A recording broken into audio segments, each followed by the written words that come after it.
안녕하세요. 다음 달에 개정될 실손의료비보험 간단 정리를 통한 재산보험 마케팅 강의를 맡게 된 차진주 강사라고 합니다. 다음 달 4월에 실손의료비보험이 개정된다는 소식들 많이 들으셨을 겁니다.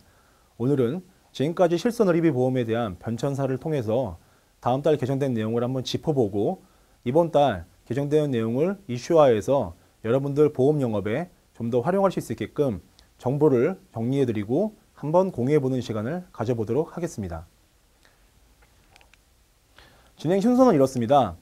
첫 번째는 제3보험, 저희가 흔히 실손의료비보험이라고 말씀드리는 실비보험의 변천사를 한번 통해서 짚어볼 것이고요. 두 번째는 다음 달 4월에 개정되는 내용을 한번 짚어보겠습니다.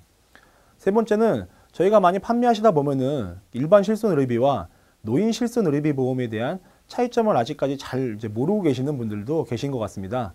그런 부분에 대해서 한번 짚어보는 시간을 가질 거고요. 네 번째는 고객께 실손의료비 보험을 판매함에 있어서 반드시 설명드려야 될 내용들이 있는데 그런 부분들 물론 잘 알고 계시겠지만 그런 부분들도 한번 짚어보는 시간을 가져보도록 하겠습니다. 첫 번째로 제3보험, 실손의료비 보험에 대한 변천사를 한번 알아볼 텐데요. 2014년 12월 18일 날 금융위원회에서 실손의료비보험 제도 개선 경과 보도 자료를 발표했습니다. 중요한 내용들이 많이 있습니다만 일단 첫 번째 저희가 주목해야 될 내용이 바로 첫 번째 내용입니다. 2003년 10월 달에 실손의료보험 비례보상이 도입됐습니다. 이 내용이 왜 중요한지를 말씀드리자면은 저희가 실제 현장에서 고객들을 많이 상담하시면서 실손의료비보험에 대해서 이제 많이 설명을 드리시고 또한 증권 분석을 통해서 이제 보장 분석을 해주실 텐데 2003년 10월 달 전에 가입하신 주로 손해보험사를 통해서 가입하신 고객들이 많으실 텐데요. 그런 분들은 비례보상이 2013년 10월 이후에 도입이 됐기 때문에 2003년 10월 전에 가입하신 고객분들은 다 중복해서 보상을 받으실 수 있습니다. 실제 병원비가 발생했을 때 비례보상이 아니라 다 중복보상을 받으실 수 있기 때문에 이런 부분도 보험금을 청구하실 때 여러분들께서 실전에서 좀 짚어두시고 꼭 체크해 두셔야 되는 항목이라고 보겠습니다. 두 번째는 2009년 10월 달에 자기부담금 10%가 도입이 됐습니다. 2009년 10월 달을 보러 생명보험사 같은 경우는 전에는 자기부담금 80%짜리 상품을 판매를 했고요. 손해보험사 같은 경우는 자기부담금 없는 100% 보장을 해주는 실손의료비 보험이 판매됐었는데 2009년 10월 달을 계기로 생명보험과 손해보험사가 다 보장이 표준화가 됐습니다. 표준화가 돼서 생명보험사, 손해보험사 공이 자기부담금 10%를 도입하는 상품을 판매를 주력으로 하게 됐었던 일이 있었던 것이죠. 또한 2012년 8월 달에는 자기부담금 10%에서 자기부담금 20%를 병행해서 판매될 수 있는 실손보험이 도입이 됐습니다. 이 내용을 그냥 이렇게 텍스트로만 보시니까 좀 이해가 안 가실 것 같아서 제가 도표로 한번 준비를 해봤습니다. 처음에 저희가 실손의료비보험이라고 말씀드릴 수 있는 실비보험이 판매된 거는 1996년 9월 6일부터였습니다. 이 날짜는 한번 좀 굳이 외우시지는 않더라도 좀 체크를 해보시는 게 좋을 것 같은데요. 이때 최초로 실손의료비보험이 판매가 됐고 이때는 보험기간이 최대 10년 만기에 불과했습니다. 또한 입원도 1,000만 원 한도였고 통원도 5만 원 한도였으니까 실손의료비보험 지금 판매되는 상품에 비해서는 보장 내역이 그렇게 좋다고 말씀드릴 수는 없겠죠. 첫 번째 개정된 거는 2001년 5월 10일부터였습니다. 이때 입통원 의료비 보장이 확대가 됐고요. 최대 15년 만기로 보험 기간이 5년이 늘어났고요. 입원은 3,000만 원 한도, 통원은 10만 원 한도로 해서 고객들이 실손의료비 보험을 통해서 받을 수 있는 보장이 확대가 됐습니다. 2003년 12월 10일에는 두 번째 이제 개정안이 발표가 됐는데 이때부터는 이제 또한 더 의료비 보장이 확대가 됐습니다. 또한 보험 기간도 최대 15년까지만 보장해 주는 게 80세로 보장이 됐고요. 입원과 통원은 한도는 같습니다. 어찌됐건 보험 기간이 15년에서 80세로 늘어났다는 거에 대해서 고객들은 더 좋은 보장을 받으실 수 있게 된 내용이죠. 2008년 9월 1일이 바로 이제 입통원 의료비 보장이 확대가 됐고 이때는 이제 보험 기간도 80세에서 100세로 오히려 늘어나는 실질적으로 평생 의료비 보장을 받으실 수 있는 그런 보험을 이제 고객들이 가입할 수 있게 된 거죠. 입원 같은 경우는 3,000만 원에서 5,000만 원 한도로 한도가 더 크게 늘어났고요. 통원 같은 경우도 10만 원 한도에서 30만 원 한도로 실손의료비 보장을 받으실 수 있게끔 되는 그런 보장이 확대가 되는 일이 있었습니다. 2009년 10월은 제가 모두에도 말씀드렸듯이 생명보험, 손해보험 다 업계 표준화가 시행된 그런 해입니다. 보장 한도는 축소가 됐습니다. 이때부터 자기부담금 10%가 도입이 됐기 때문에 원래는 이제 자기부담금 없이 100% 다 의료비 보장을 받으실 수 있었다면 2009년 10월 1일부터는 본인 부담금 10%가 설정이 된 그런 실손 의료비를 고객들이 가입하시고 보장을 받으시게 됐습니다. 이번 통원 한도는 동일합니다. 2014년 1월 1일부터 바뀐 내용은 이제 입통원 의료비, 실손 의료비 유형이 추가가 됐습니다.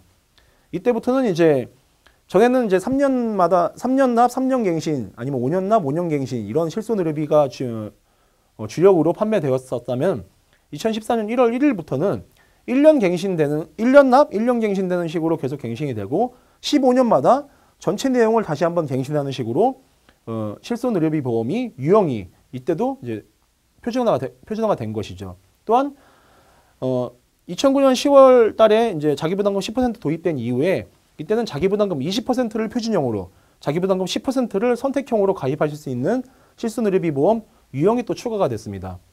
또한 2014년 1월 1일 전에는 일반 주계약의 특약 형태로만 실손 의료비를 가입하실 수 있었는데 입통원 의료비 단독 상품이 출시가 돼서 실제로 보장받기 위해 입원 의료비나 통원 의료비를 실제로 보장받기 위해서 높은 보험료를 내셔야 됐던 고객분들로부터 좀 저렴하게 정말 실제로 실손 의료비만 보상을 받으실 수 있게끔 하는 단독 상품이 출시가 된 해가 2014년 1월입니다.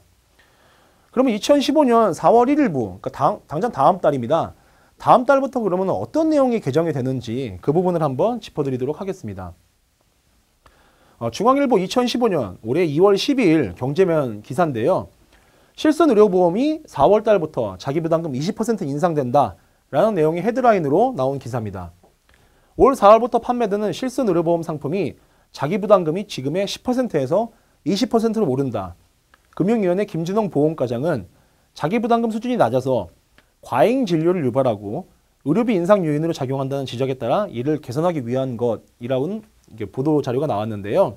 사실 여기 자기부담금이 지금의 10%에서 20%로 오른다는 내용은 좀 더 알기 쉽게 설명드리자면은 실손 의료비 보험이 생선보험 표준화가 되고 20% 자기부담금 상품이 표준형, 10% 자기부담금 상품이 선택형으로 가입이 됐었는데 10% 자기부담금 선택형 상품을 다음 달 4월 1일부터는 가입을 하지 못하시고 무조건 이제 20% 자기부담금 상품만 가입하실 수 있다라는 의미로 이해하시면 되겠습니다.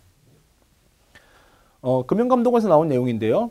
3월까지 개정안을 예고하고 규제심사 이후에 금융위원회 의결 후 4월부터 순차적으로 시행하는데 이제 이 계획이 이제 확정이 됐습니다. 2015년 4월 1일부터 자기부담금 상향하는 식으로 해서 이제 실손 의료비 보험이 바뀐다는 내용이 이제 확정이 됐고 4월 달부터 시행되는 게 확정이 됐습니다. 세 번째 내용을 말씀드려야 되는데요. 저희가 이제 고객들에게 많이 판매되고 있는 실손 의료비와 노후 실손 의료비에 대한 차이점을 조금 좀 헛갈려 하시는 그런 분들도 좀 계시는 것 같아요. 그런 부분에 대해서 다시 한번 제가 좀 설명을 좀 드려보겠습니다. 여기 왼쪽에 나와 있는 표는 저희가 지금 흔히 많이 판매되고 있고 고객에게 많이 설명드리고 있는 일반적인 실손 의료비 보험에 대한 내용을 좀 정리해 놓은 표입니다. 일반 입통원, 상해 입통원, 질병 입통원 의료비, 보험기간은 1년 납에서 1년 갱신되면서 최대 15년마다 재가입되는 방식으로 가입이 되고요. 가입 연령 같은 경우는 상해 입통원 같은 경우는 70세까지, 질병원 입통원 같은 경우는 65세까지가 일반적인 가입 연령 한도입니다. 가입 한도는 5천만 원, 30만 원인 거는 뭐 여러분들께서 잘 알고 계시는 내용들이고요. 공제 금액 같은 경우는 입원 의료비 공제 같은 경우는 없고요. 통원 의료비 같은 경우는 이제 병원의 형태에 따라서 최대 2만 원까지 바뀌는 형태로 이제 말씀드릴 수 있겠습니다. 보상 비율은 말씀드린 90% 선택형, 자기부담금 10%짜리가 있고 자기부담금 20%짜리가 있었는데 이제 모두에 말씀드릴 것처럼 2015년 4월 달에는 자기부담금 10%짜리인 이 선택형 상품을 가입하실 수가 없게 되는 것이죠. 그러니까 실손 의료비 보험을 가입하시고 계신 고객들이라면 좀 서둘러서 이번 달 안에 가입하시는 게 좋겠습니다. 여기 나와 있는 내용은 이제 노후 실손 의료비 내용인데요. 대부분의 내용은 이제 약간씩은 다릅니다만 가입 한도와 그다음에 공제 금액이 가장 크게 차이가 납니다. 이거 같은 경우는 가입 한도는 상해 같은 경우는 1억, 질병 같은 경우도 1억에서 가입 한도는 큽니다만 공제 금액이 크다는 데 있어서 이제 일반 실손과 약간 차이가 있습니다. 노후 실손 의료비는 보상 비율이 급여 항목에서 80%만 보상이 되고요. 비급여 항목 같은 경우는 70%까지만 보상이 됩니다. 또한 공제 금액이 입원 의료비는 30만 원을 공제하고 나머지 차액에 대해서 보상을 해드리고요. 통원 의료비 같은 경우도 일반 실손 의료비 같은 경우는 대학병원 같은 경우에서 3차 의료기간 2만 원만 공제됐었는데 노후 실손 의료비는 병원 기관에 관계없이 통원 의료비 3만 원 공제하고 나머지 급여 비급여 항목에 대해서 보상을 해드린다는 거에 큰 차이가 있겠습니다. 남자 60세 기준으로 노후 실손 의료비와 일반 실손 의료비를 비교해 본 결과 보험료 수준이 선택형 90% 본인 부담금 10%짜리 상품을 가입했을 경우에는 3675원, 그 다음에 자기 부담금 20%짜리 상품을 가입했을 경우에는 27,219원인데 노후 실손 의료비의 기준으로 놓고 봤을 때는 2033원입니다. 그러니까 아무래도 그 공제 금액이 크고 보상 비율도 급여 비급여에 따라서 80%와 70%만 보상이 되기 때문에 이런 항목 때문에 보험료 차이가 발생하는데 이런 부분을 좀 꼼꼼하게 잘 비교하셔가지고 일반 고객들께 보장 내용을 분석해 드리고 그 가입시켜 드릴 때 이런 내용 꼭 설명해 주셔야겠습니다. 네 번째 말씀드릴 내용은 반드시 설명해야 될 내용입니다. 저희가 고객들을 만나면서 많은 보험 상담을 하실 때 아마 여러분들께서 잘하고 계시겠지만 반드시 고객들께 설명드려야 될 내용들이 있는데 이런 부분들을 저희가 약간 간과하고 지나가는 경우가 있는 것 같습니다. 그런 내용 대표적인 3가지 정도만 정리해서 말씀을 드려보겠는데요. 첫 번째는 저희가 흔히 말하는 계약 전 알릴 의무사항에 대한 말씀입니다. 저희가 흔히 고지사항이라고 말씀드린 내용인데 어저께 그 신문기사 보신 분들 많으실 겁니다. 보험사에게 본인이 원래 앓고 있던 기왕력이라든가 이재력, 그다음에 보상을 받았던 아니면 병원 치료력 같은 경우를 제대로 고지하지 않고 보험을 가입했을 경우에 추후 보험사로부터 보험금을 청구받을 수 없다라는 내용의 신문 기사를 접해보신 분들이 많으실 겁니다. 또 여기서 중요한 내용은 반드시 보험회사에 서면으로 통지를 해야 되는데 그냥 보험 설계사에게 단순히 구두로 알린 내용에 대해서는 보험 계약에 대해서 인정을 받을 수 없다라는 내용의 신문 기사가 어저께도 나왔었습니다. 저희가 현장에서 고객분들에게 많이 그 보험 상담을 할 때 이 계약 전 알릴 의무사항, 이 고지사항이라고 말씀드릴 수 있는 이 내용에 대해서는 몇 번 중요함을 강조해도 지나치지 않는 것 같습니다. 이 부분은 반드시 고객분들께 설명시켜드리고 실손의료보험을 가입시켜드리는 그런 내용이 필요하겠습니다. 두 번째는 이 부분은 대부분 여러분들께서 다 잘 알고 계시는 내용일 겁니다. 보험 상품, 제가 모두에 말씀드린 2003년 10월달 전에 가입했던 상품을 제외한 실손의료비 보험은 모두 다 비례보상이 원칙입니다.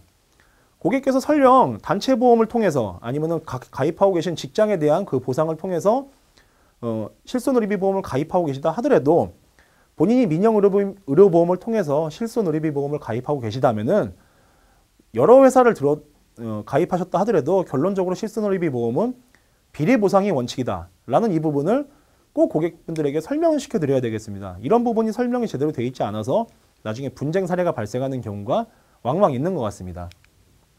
세 번째는 보상하지 않는 손해 부분에 대해서 말씀드리는 게 고객분들에게 굉장히 중요합니다. 고객분들께 어떤 병원에 가든 어떤 질환으로 입원을 하시든 통원을 하시든 단 엔돈의 90% 아니면 80% 병원비를 돌려받을 수 있다라고 말씀하시면서 실손의료비 보험을 가입시켜드리는 분들도 많지는 않으시지만 아직까지도 계시는 걸로 알고 있습니다. 하지만 실손의료비 보험이 모든 병원기관, 모든 그 통원 치료에 대해서 다 보상을 해주는 것은 아니죠. 보상하지 않는 손해 대표적인 예를 들어보면 이렇습니다. 그런데 한방병원에 대해서 내원을 하시거나 치료를 받으셨을 경우에는 급여 부분에 대해서만 보상을 받을 수 있다는 내용을 반드시 말씀해 주셔야 됩니다.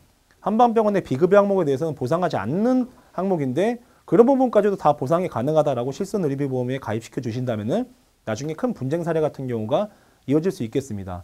또한 치과나 치질 아니면 항문 질환 같은 경우로 이제 병원을 내원하시는 경우에도 마찬가지로 똑같이 급여 항목에 대해서만 보상을 받으실 수 있다는 부분을 꼭 고객분들께 숙지시켜 드리는 것이 필요하겠습니다. 마지막으로 과정을 정리하면서 제가 이제 말씀드리고 싶은 내용이 있는데요. 다음 달부터 당장 자기 부담금 10%짜리 상품이 가입이 안 되고 20%짜리 상품만 가입이 되다 보니까 지금 각 생명보험, 손해보험사 아니면 보험 대리점에서 이제 활동하고 계시는 분들 사이에서 지금 절판 마케팅 같은 경우가 많이 지금 일어나고 있고 실제로 지금 그런 움직임이 보이고 있습니다.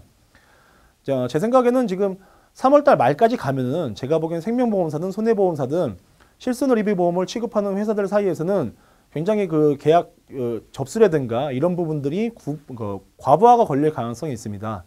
오늘 강의를 들으시는 여러분들께서는 좀 미리미리 가망국에 정리를 하셔서 개정되는 실손의료비보험 항목에 대해서 늦게 가입하심으로 인해서 좀 불이익을 받으시는 일이 없게끔 미리미리 서둘러서 가입시켜 주시는 그런 내용이 필요하겠다 하겠습니다. 이상으로 재산보험 정리를 통한 또 실손의료비 변천사를 통한 재산보험 마케팅에 관련된 강의를 마치고요. 다음에도 더 좋은 내용으로 여러분들께 찾아뵐 수 있도록 다음에도 한번 인사를 드리겠습니다. 고맙습니다.